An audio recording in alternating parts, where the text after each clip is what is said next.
एक राजा ने अपने महल में गरीबों के लिए भोजन तैयार कराया, लेकिन दुर्भाग्यवश खीर में एक सांप गिर गया। किसी को भी इसका पता नहीं चला और वो खीर गरीबों में परोस दी गई और इसे खाने से सभी गरीबों की मृत्यु हो गई। ये देखकर राजा के होश उड़ गए। उसे लगा कि उस पर गरीबों की हत्या का पाप लग गया। पश्चाताप में वो अपना महल और राज्य छोड़कर जंगलों की ओर निकल पड़ा। उसने सोचा कि शायद तपस्या से उसे इस पाप से मुक्ति मिल सके। चलते चलते वो एक गांव में पहुंचा।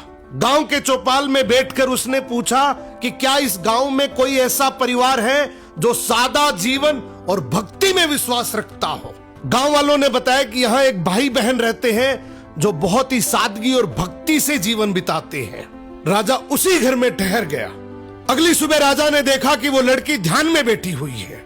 आमतौर पर वो जल्दी उठकर घर का काम और नाश्ता बना लेती थी, लेकिन उस दिन वो काफी देर तक ध्यान में लीन रही।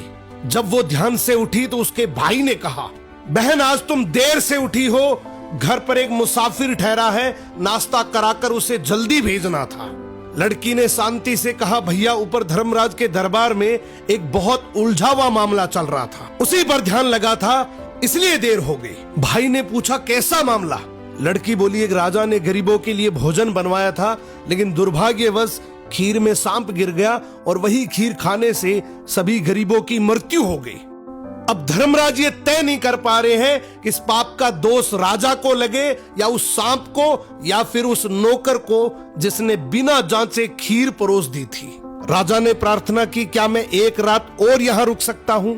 भाई बहन ने अनुमति दे दी। उधर गांव की चौपाल में दिन भर लोग बातें करते रहे कि पता है फला राज्य के राजा ने अपने राज्य के गरीबों को हटाने के लिए उन्हें जहरीला भोजन खिलाकर मरवा दिया। बिना सच जाने लोग निंदा करते रहे। अगली सुबह लड़की फिर ध्यान में बैठी। ध्यान पूरा होते ही वो अपने काम में लग गई। राजा ने उससे पूछा, बेटी अब बताओ गरीबों की मृत्यु का पाप आखिर किसे लगा?